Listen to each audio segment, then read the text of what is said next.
नमस्कार शिक्षक मित्र हो. निपुण महाराष्ट्र अंतर्गत आपण वेगवेगळे व्हिडिओ निर्माण करतो.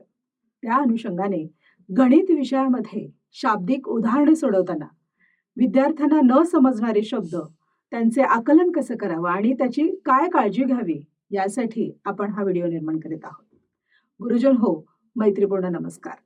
0 ते 50 पर्यंतच्या संख्यांची बेरजेचे चिन्ह वापरून विद्यार्थी करू शकतो. ही क्षमता क्रमांक 20 ही क्षमता त्याला प्राप्त आहे. आता आपण क्षमता क्रमांक 21 च्या संदर्भात दैनंदिन परिस्थितीमध्ये 0 ते 50 पर्यंतच्या संख्यांचा वापर करून बेरजेची शाब्दिक उदाहरणे सोडवता येणे ही अध्ययन निष्पत्ती विद्यार्थ्यांना गाठता यावी यासाठी आपण शाब्दिक उदाहरणे सोडवताना कोणत्या अडचणी आहेत, असे कोणते शब्द आहेत की जे विद्यार्थ्यांना समजत नाहीत, त्यासाठी आपण गुरुजन वर्गाने काय करावे हे आता या व्हिडिओतून समजून घेऊया. या व्हिडिओचं उद्दिष्ट असं आहे की बेरजेची शाब्दिक उदाहरणे सोडवताना येणाऱ्या अडचणी सोडवणे. आता विद्यार्थ्यांना बेरजेची उदाहरणे सोडवताना त्यातील शब्दरचना समजणे अतिशय अवघड जातं. त्यामुळे ती उदाहरणे सोडवताना त्यांची आवड कमी होते आणि त्याकरता विद्यार्थ्यांना आवड निर्माण करणे हे आवश्यक आहे.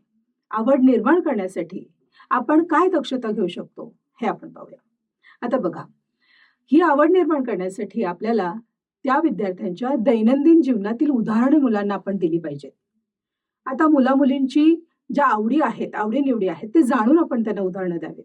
उदाहरणार्थ खेळणी आहेत, त्यांच्या आजूबाजूला जी खेळणी असतात ते उदाहरणात आपण घेऊ शकतो. क्रिकेट हे तर हल्ली मुलांना आवडतंय. क्रिकेटचे रन यांच्यावर आधारित उदाहरणे आपण देऊ शकतो. नंतर मित्रमैत्रिणींची नावं ती सुद्धा आपण या उदाहरणात ऍड करू शकतो.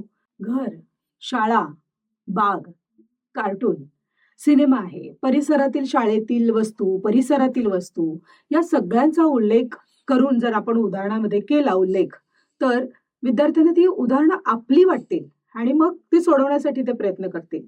ज्या वेळेला आपण गणिताच्या उदाहरणामध्ये त्याच्या मित्राचं नाव घेतोय की चल त्या अमितकडे 15 गोट्या आहेत आणि त्याला संदेशने आणखीन 15 दिलेल्या आहेत, तर दोघांच्या मिळून आता अमितकडे किती झाल्या, म्हणजे अशा प्रकारे वर्गातल्याच विद्यार्थ्यांची जर नावं घेतली तर त्याला ते उदाहरण आपलंसं वाटेल.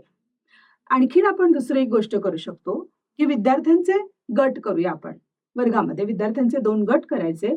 एका गटाला उदाहरण तयार करायला लावायचं आणि दुसऱ्या गटाला ती उदाहरणे सोडवायला सांगू शकतो. अशा प्रकारे आपण शेवटच्या तासाला देखील विद्यार्थ्यांना कार्यरत ठेवू शकतो. आपण या ठिकाणी विद्यार्थ्यांना आवड निर्माण होण्यासाठी प्रश्न वाचायला शिकूया. त्यासाठी आपण प्रश्नांची फोड करायला शिकूया. ज्या वेळेला विद्यार्थी शाब्दिक उदाहरणे सोडवत असतो तेव्हा आपण त्याला प्रश्न वाचायला शिकवलं पाहिजे. प्रश्नाचं वाचन म्हणजे त्या अर्थाने नाही, तर प्रश्नामध्ये त्याला आपण या प्रश्नाची फोड करायला शिकवली पाहिजे.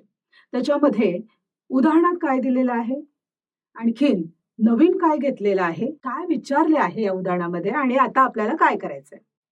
त्यानंतर आपण तिसरी गोष्ट अशी करू शकतो की उदाहरणांमधील जे न समजणारे शब्द आहेत त्यांचा सराव घ्यायला पाहिजे. आता बघा, त्यामध्ये नवीन शब्द आले की विद्यार्थी अडखळतात. तर हे नवीन शब्द कुठले ते आपण शोधून काढले पाहिजे. त्या शब्दांची आपण यादी करायला पाहिजे. आता इथे मी काही शब्द देते.